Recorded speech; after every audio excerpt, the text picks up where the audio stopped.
Ladies and gentlemen, there comes a moment in life when the person you love the most seems to live behind invisible walls. When someone builds walls around their heart, it is easy to assume they are rejecting love, connection, or intimacy. It may appear as if they do not care, as if they are deliberately shutting people out, but in truth, many walls are not rejection, they are protection.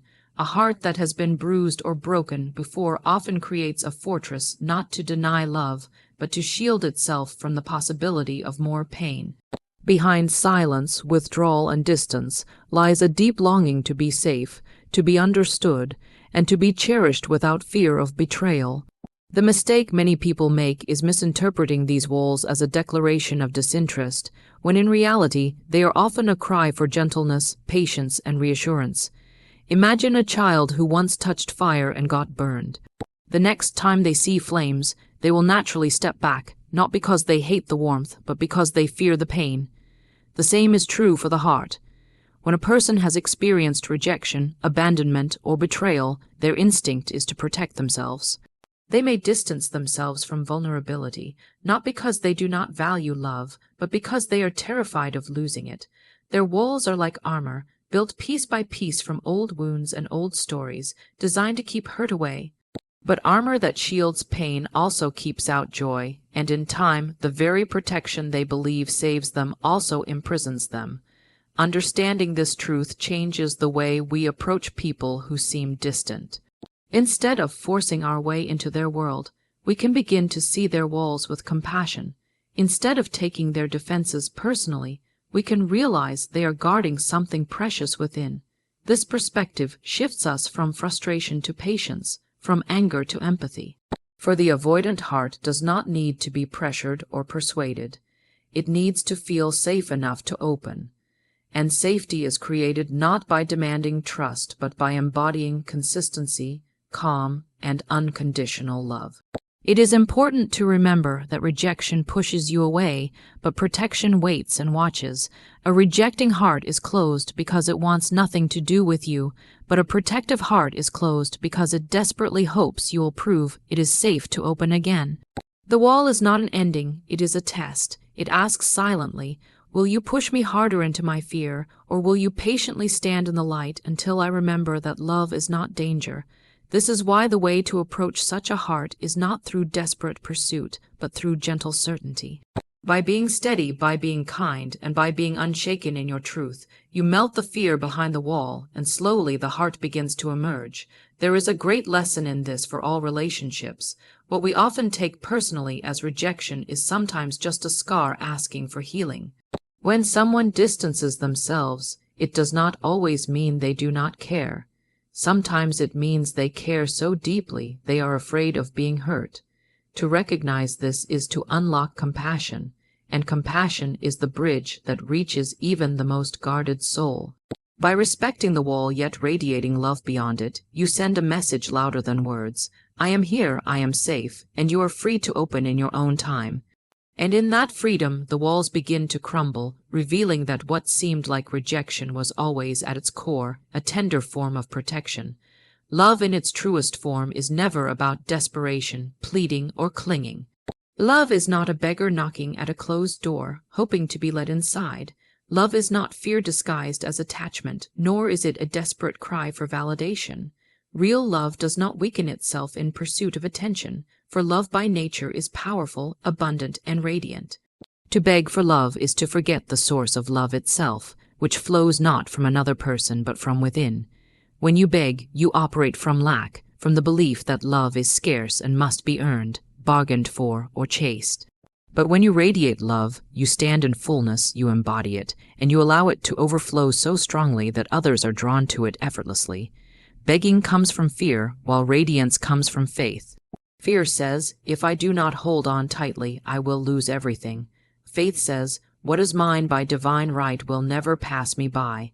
Begging pushes people away because it vibrates with neediness, which drains and suffocates. Radiance attracts because it vibrates with joy, freedom, and abundance. People are naturally drawn to light, not to shadows of desperation.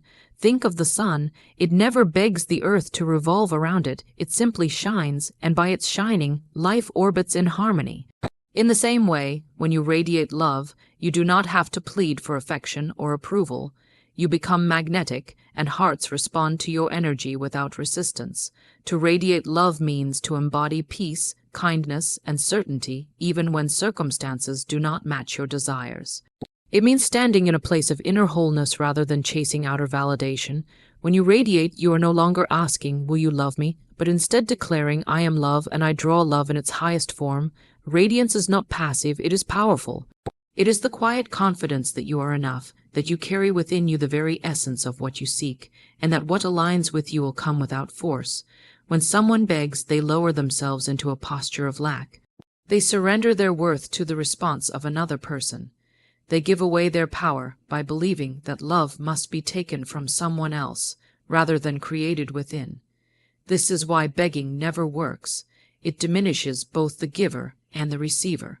Radiating love, on the other hand, uplifts everyone. It does not demand, it inspires. It does not suffocate, it liberates. When you radiate, you are not trying to convince anyone to stay. You are simply shining so brightly that the right people cannot help but be warmed by your presence. Love that radiates is fearless.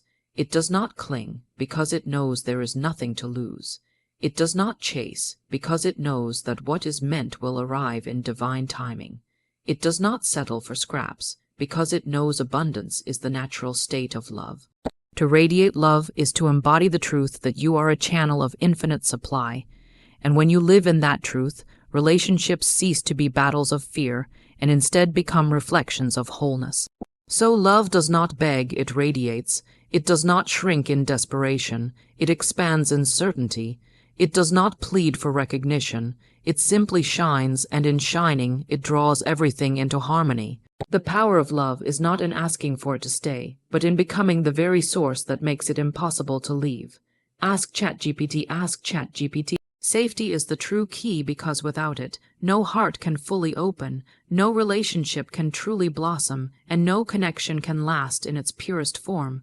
Safety is the foundation upon which love, trust, and intimacy are built. When a person feels unsafe, whether emotionally, mentally, or physically, they cannot show their authentic self. They hide, they guard, they retreat into silence or defense. But when they feel safe, the walls come down, the heart expands, and the soul begins to reveal its deepest truths. Safety is not a luxury in love. It is the essential doorway through which all other expressions of love must pass. Many people mistakenly believe that passion, intensity, or constant pursuit will unlock someone's heart, but none of these can substitute for the calm, consistent presence of safety. Safety is the invisible glue that holds people together because it tells the other person, here you can rest, here you are free from judgment, here you are seen without fear of rejection. When safety exists, vulnerability becomes possible. And vulnerability is where true intimacy lives. Without safety, everything remains on the surface, and love is reduced to a fragile performance. With safety, depth becomes natural, and hearts connect beyond words. A person who has been hurt, betrayed, or abandoned in the past instinctively longs for safety before they can give themselves fully. It is not that they do not desire love. They crave it deeply, but they need to know that love will not turn into another wound. Safety is not found in promises alone, but in actions, consistency, and energy. It is created when someone shows up without pressure, when they listen without judgment, when they accept without trying to control. Safety is communicated not only in what is said, but in the tone, the patience, the silence that holds space instead of demanding answers. When you create safety, you give someone permission to unfold at their own pace. You allow them to show their shadow as well as their light. You reassure them that their emotions will not be used against them, that their fears will not be mocked, and that their struggles will not make them unworthy of love. This is why safety is the true key. It tells the other soul, you do not need to perform, you do not need to hide, you do not need to run. You are safe here. And the moment a heart feels safe, it naturally begins to trust, to open, to give back the love it has been holding in. Relationships thrive not on constant passion, but on consistent safety. The fire of attraction may ignite quickly, but it is safety that sustains the flame. Safety is the soil where trust grows, and trust is the tree that bears the fruit of lasting love. Without safety, even the strongest desire fades. because fear will eventually poison connection. But with safety, even the most wounded heart can heal, and love can rise from ashes stronger than before. So safety is not weakness, it is strength. It is not passive, it is active. It is not about creating a cage where someone feels trapped, but a space where they feel free. Safety is the true key because it unlocks not only the mind and body, but the soul itself. It is the answer to distance, the cure to fear, and the foundation of love that endures beyond circumstances. Where there is safety, there is trust. Where there is trust, there is openness. And where there is openness, love flows without resistance. Words are powerful keys because they carry the energy to open doors to love, abundance, healing, and harmony, or to lock those very doors with fear, doubt, and limitation. Every word spoken is a seed planted into the soil of the mind and the spirit, and what is planted will grow. Words are never empty. They are vibrations that ripple into the unseen, shaping thoughts, emotions, and even circumstances. They have the power to uplift or to destroy, to heal or to wound, to build bridges or to burn them. This is why the tongue has been called both a weapon and a blessing. It can imprison or it can set free. When spoken with faith, clarity, and intention, words act like keys that unlock the deepest chambers of the heart and the hidden treasures of life. The reason words are so powerful is because the mind believes them, the heart feels them, and the universe responds to them. When someone repeatedly declares, "I am unloved, I am unlucky, I am broken," those words do not simply vanish into thin air. They echo back in the form of experiences, people, and outcomes that reinforce the belief. But when someone begins to declare, "I am loved, I am favored, I am whole," the same law applies. Life reorganizes itself to match the vibration of those words. The outer world bends to the inner declaration. Just as keys unlock doors, words unlock realities. Words are also powerful in relationships because they carry energy far beyond their sound. A gentle word spoken in love can heal years of silence. A careless word spoken in anger can wound deeper than a blade. To tell someone "you are safe with me" can be the very phrase that melts walls of fear, while to say "you are never enough" can build walls that take a lifetime to tear down. This is why conscious speech matters. Every word is either an invitation to closeness or a barrier to connection.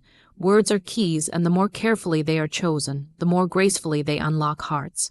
The most extraordinary truth about words is that they not only affect others, they shape the speaker as well. When you affirm goodness over yourself, you unlock strength you did not know was there.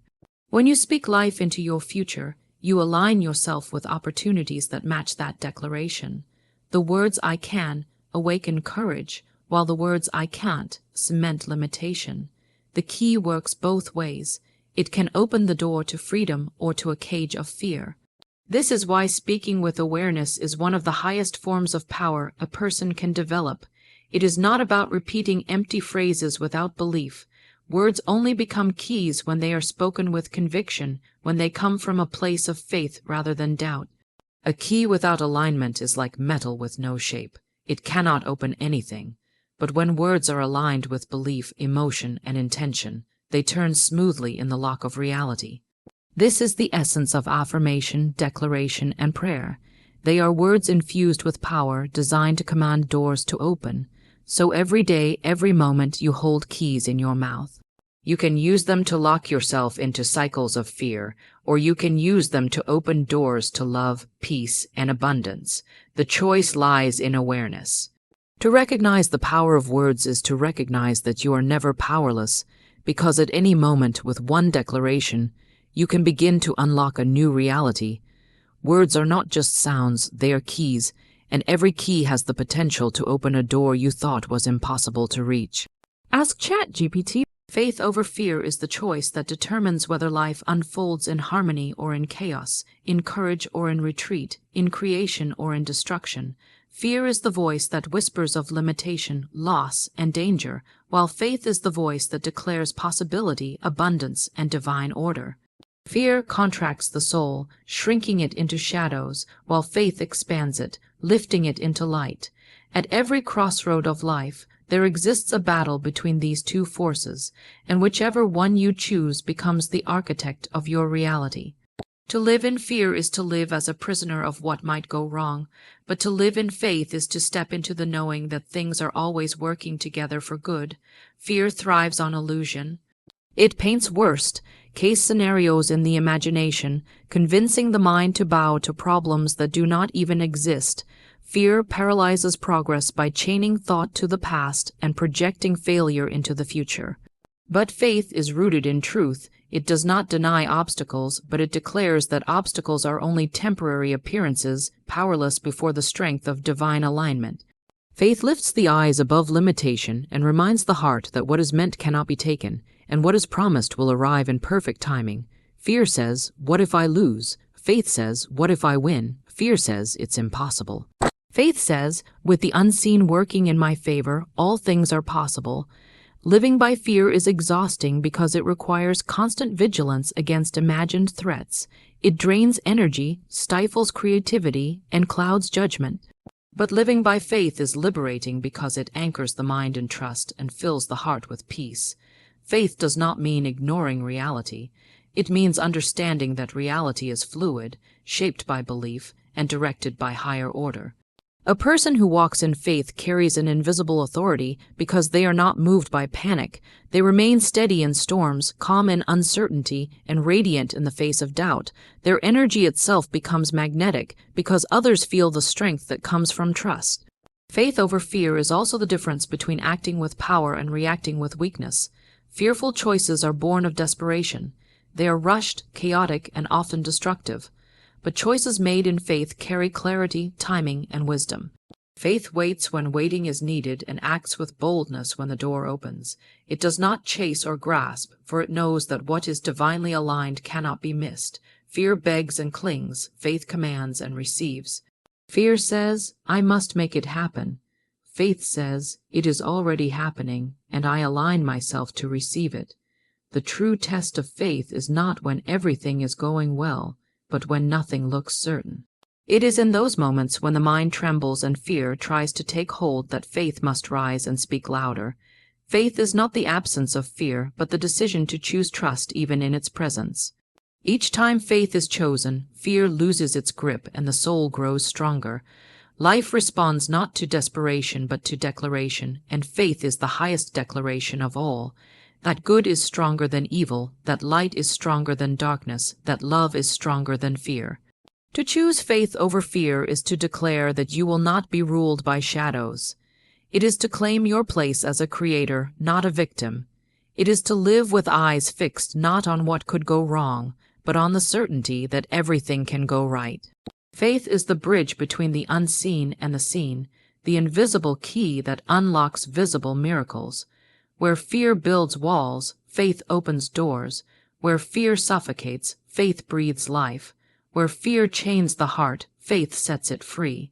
And so the greatest victory is not in never feeling fear, but in always choosing faith above it. Embodiment over effort is the secret that transforms struggle into flow, resistance into ease, and longing into manifestation. Effort, when driven by desperation, comes from a place of lack. It tries to force, push, and control outcomes. It is the belief that you must do more, chase harder, or prove yourself in order to deserve what you seek. But embodiment operates on a higher frequency. It is not about chasing, it is about becoming. To embody is to align so deeply with the state you desire that it naturally expresses itself through you. Effort tries to create from the outside in, embodiment creates from the inside out. When you embody what you wish to attract, you no longer struggle for it, you magnetize it effortlessly. Effort says, "I must make this happen." Embodiment says, "It is already within me, therefore it must unfold." Effort is born of fear, the fear of not having enough, of not being enough, of missing the opportunity. Embodiment is born of faith, the knowing that what you are is what you will attract, and what is aligned cannot pass you by. You do not chase love by running after it. You embody love by radiating it, and in that radiance it flows to you. You do not force abundance by striving endlessly. You embody abundance by thinking, feeling, and acting as though you already live in its stream, and life responds by opening doors. When someone lives only in effort, their energy is heavy and their results are inconsistent. They exhaust themselves because they are trying to create from separation, always reaching outside for what feels missing inside. But when someone embodies what they seek, they shift their vibration to the frequency of the outcome. Their presence becomes their greatest action. People feel it, situations align to it, and doors open without struggle. This is why two people can put in the same effort yet experience different results. One is striving from lack, the other is embodying from wholeness. Embodiment is powerful because it bypasses resistance. When you strive desperately, your energy often communicates the very opposite of what you want. Effort that comes from fear says, "I don't have it," and life reflects that belief back to you. But embodiment says, "I already am it," and life mirrors that truth as well. The law of resonance ensures that whatever you embody must eventually materialize in your experience. It is not pretending or acting, it is aligning. It is carrying yourself, speaking, thinking, and moving in the vibration of what you desire as if it is already present. This does not mean there is no action involved. Action still exists, but it flows from inspiration rather than strain. When you are embodied, the right actions come with clarity and timing. You do not waste energy on frantic chasing because the opportunities that belong to you reveal themselves naturally. The difference is that effort drains while embodiment sustains. Effort says, "If I stop pushing, I will lose." Embodiment says, "When I stand in alignment, I cannot lose." The greatest transformations come when people stop struggling to become and start embodying what they already are. If you want peace, embody peace by living in calmness, and peace will surround you. If you want love, embody love by radiating kindness, and love will meet you. If you want success, embody success by walking with confidence, and success will recognize you. The energy you embody becomes the reality you experience. Embodiment over effort is not laziness, it is mastery.